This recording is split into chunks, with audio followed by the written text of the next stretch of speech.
এই কেকটার অর্ডার যে কাস্টমার করেছিলেন এটা ছিল তার ২য় নম্বর কেক আমার কাছ থেকে নেওয়া। উনি ১ম এ একটা রেড ভেলভেট কেক নিয়েছিলেন। তারপরেই এই রসমালাই কেকের অর্ডারটা উনি করেছিলেন। কেকটা ছিল ১ পাউন্ডের বেশির উপর বানানো। আজ কেবলমাত্র ডেকোরেশনটাই তোমাদের সাথে শেয়ার করছি। দেখো ১ম এই আমি ডিমোল্ড করে দেখিয়ে দিচ্ছি কত সুন্দর নরম সফট স্পঞ্জি কেক রেডি হয়েছে। তোমাদের কাছে লেয়ার কাট করেও দেখিয়ে দিচ্ছি। তোমরা যারা এই রেসিপি গুলো জানতে চাও ১ পাউন্ডের কেক কিভাবে বানিয়েছি, অন্য ভিডিওয় আমি শেয়ার করেছি। আমার বাকি যে আরো ভিডিও আপলোড করা আছে চ্যানেলে, তোমরা একটু সময় করে দেখে নিও। পারফেক্ট ভাবে একটা ১ পাউন্ডের বেশ রেডি করতে পারবে। এরপর দেখো বোর্ডের মধ্যে আমি ক্রিমটা লাগিয়ে নিয়েছি। তারপরেই ১ম স্পঞ্জটা বসিয়ে দিয়েছি। আর এখানে যেহেতু রসমালাই কেক তাই আমি রসমালাইয়ের যে মিল্কটা হয় সেটা দিয়েই সোপ করে নিয়েছি।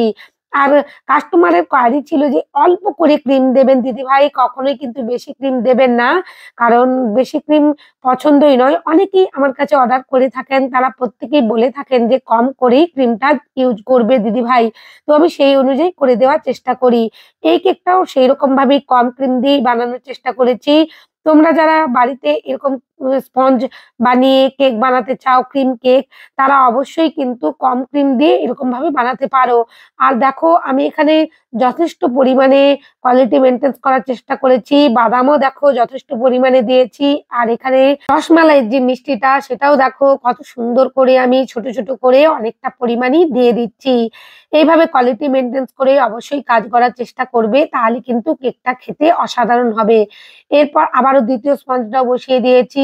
একই রকমভাবে আমি রসমালাইয়ের যে মিল্কটা হয় সেটা দিয়েই সোপ করে নিচ্ছি।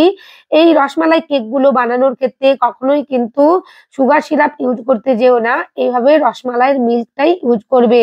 যদি দোকানে তোমরা কিনতে যাও দেখবে অল্প পরিমাণেই ওরা রসমালাইয়ের যে রসটা হয় সেটা দিয়ে থাকে।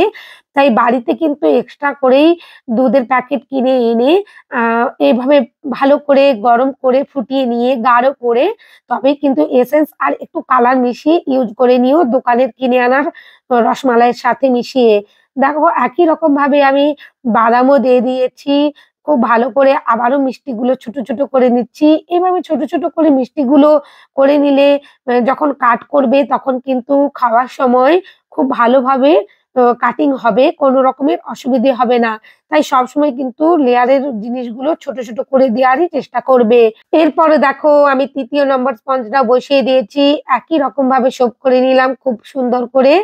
অবশ্যই কিন্তু সোপটা করবে। কখনোই কিন্তু সোপ না করে লেয়ারে ক্রিম দিয়ে ভরে নেবে না। তাহলে কিন্তু ফ্রিজে রাখার পর কেকটা ড্রাই হয়ে যাওয়ার সম্ভাবনা থাকবে। দেখো আমি ভালো করে সোপ করে নিয়েছি। এরপর আমি অল্প করে ক্রিম দিয়েছি। যেহেতু কাস্টমারের ডিমান্ড ছিল অল্প ক্রিমের উপরেই আমাকে কাজটা করতে হবে। সেই অনুযায়ী দেখো অল্প পরিমাণে ক্রিম দিয়ে আমি ক্রাম কোটিংটা করে নেব। আর যে পরিমাণ ক্রিমটা দিয়েছি প্যালেট নাইফের সাহায্যে চারিদিকে আমি ক্রিমটা স্প্রেড করে নিলাম। আর আলতো হাতে চারিদিক থেকে একেবারে ক্রিমটা লাগিয়ে নিচ্ছি যাতে খুব সুন্দর করে ক্রাম কোটিং করা যায়।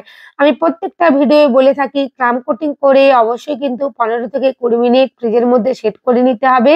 বোর্ডটাও আমি ক্লিন করে নিলাম। আর দেখো আমি ১৫ থেকে ২০ মিনিটের জন্য খুব ভালো করে সেট করে নিয়েছি। আর তারপরেই অল্প, অল্প করে ক্রিম দিয়ে আমি ফিনিশিংটা করে নেব। বিশেষ করে যখন কাস্টমার অল্প ক্রিমের কথা বলবে, সেই কেকগুলো অন্তত 30 মিনিটস এর জন্য তোমরা ক্রাম কোটিং করার পর সেট করে নেওয়ার চেষ্টা করবে। হাতে যদি সময় থাকে তাহলে অল্প ক্রিমের উপর খুব সুন্দরভাবে একটা ফিনিশিং আনতে পারবে। কোনো রকমের অসুবিধে হবে না। আর কাস্টমারও খুশি আর তোমারও কেকের ওজন কম হবে। তুমিও খুশি হয়ে যাবে। এই সমস্ত টিপস গুলো যদি তোমাদের ভালো লাগে প্লিজ আমার এই ভিডিওগুলো তোমরা একটু বেশি, বেশি করে শেয়ার করো। আর তোমাদের আত্মীয়-স্বজন বা তোমাদের ফ্রেন্ড রিলেটিভদের সাথে। আর যদি ভালো লাগে নতুন বন্ধু হয়ে থাকো প্লিজ দিদির এই চ্যানেলটা তোমরা সাবস্ক্রাইব করে রেখো। আরো নতুন, নতুন ভিডিও আমি তোমাদের জন্য বানাতেই থাকবো। আর দেখো কত ভালোভাবে আমি তোমাদের সাথে শেয়ার করার চেষ্টা করি। আমি যা, যা টিপস আমার এই কেক বানানোর ক্ষেত্রে কাজে লাগাই আশা করছি তোমাদের উপকারে লাগবে। এরপর দেখো আমি একটু ফ্রন্ট লাইন করে নেওয়ার চেষ্টা করছি। তবে ফ্রন্ট লাইন কেক গুলোতে কি হয় জানো তো? একটু বেশি ক্রিম লেগে যায়। কিন্তু আমি এখানে হালকা ক্রিমের উপরই করার চেষ্টা করছি। আর উনি যেহেতু রেড ভেলভেট নিয়েছিলেন আগেরবারে, আমাকে ১ম এই উনি জিজ্ঞেস করেছিলেন যে আমার সবচেয়ে ফেভারিট কেক কি আমার শপের?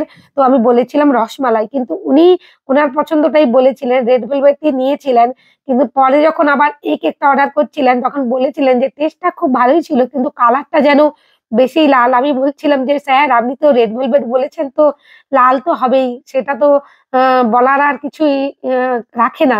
তো বললেন যে, "তাহলে এই নেক্সট কেকটা খুবই হালকা কালারের উপর করে দেওয়ার চেষ্টা করবেন দিদিভাই।" তো আমি সেই অনুযায়ী এখানে একেবারে লাইট কালার ইউজ করছি, যা ক্রিম রেডি করেছি।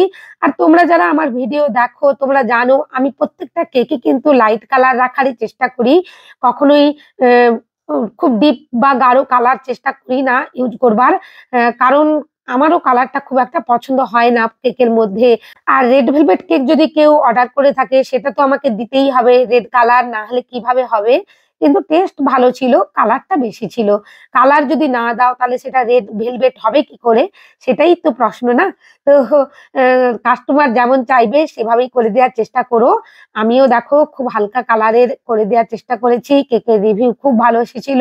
আর এই কেকটার থ্রু দিয়ে আমি আরো নতুন ১ টা ২ টো কাস্টমার পেয়েছিলাম। দেখো এখানে যে ফ্লাওয়ারটা রেডি করছি, কত সুন্দর একটা মিষ্টি কালার রেডি করেছি।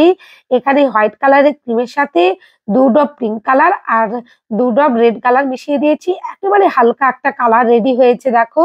আমি আস্তে করে বসিয়ে দেব সিজারের সাহায্যে। তোমাদের যাদের রোজ বানাতে গিয়ে অসুবিধেয় পড়ো, আশা করছি ভিডিওয় দেখানো পদ্ধতি অনুযায়ী যদি তোমরা বানাও, পারফেক্ট ভাবে একটা রোজ বানাতে পারবে বাড়িতে। এরপর দেখো ও আবারও আমি একটা রোজ বানিয়ে দেখাচ্ছি। আর রোজ বা যেকোনো ফ্লাওয়ার তোমরা বানাতে যাও না কেন, ক্রিমটা যেন একটু স্টিফি হয়, সেদিকে কিন্তু লক্ষ্য রাখার চেষ্টা করবে। যদি ক্রিমটা বেশি হুইপ না করো, কখনোই কিন্তু পারফেক্ট ভাবে এই প্যাটার্ন গুলো আসবে না। আর রোজটা দেখতে ভালো লাগবে না বা যেকোনো ফ্লাওয়ার দেখতে ভালো লাগবে না। আর সিজারের সাহায্যে কিভাবে বসিয়ে দিচ্ছি সেটাও নিশ্চয়ই বুঝতে পারছো। আর এখানে দেখো একটু আমি রোজের যে পাপড়ি গুলো ভাইব্রেট করে দিয়েছি যাতে দেখতে ভালো লাগে আরো। এরপর একটু কিছু ডেকোরেশন যেন মনে হচ্ছিল করলে ভালো লাগবে। তাই একটু সাইডের অংশ থেকে যেখানে ফল লাইট করেছিলাম সেই অংশ থেকে একটু হোয়াইট কালারের স্প্রিংকেল আমি দিয়ে দিচ্ছি। যেগুলো হোয়াইট সুগার বল তোমরা বেকারির যেকোনো দোকানে পেয়ে যাবে। আর এখানে যে ইয়েলো কালারের ক্রিমটা ব্যবহার করেছি না, একেবারে পাতলা করে করেছি। কখনোই কিন্তু বেশি করে ক্রিম দিচ্ছিলাম না। তোমরা লেয়ারটা দেখেই বুঝতে পারছো। আমি দিয়েছিলাম কিন্তু পাইপিং ব্যাগে করে তুলে নিয়েছিলাম আবার আমি নাইফ দিয়ে। কারণ কাস্টমার যেহেতু কম ক্রিম ছিল।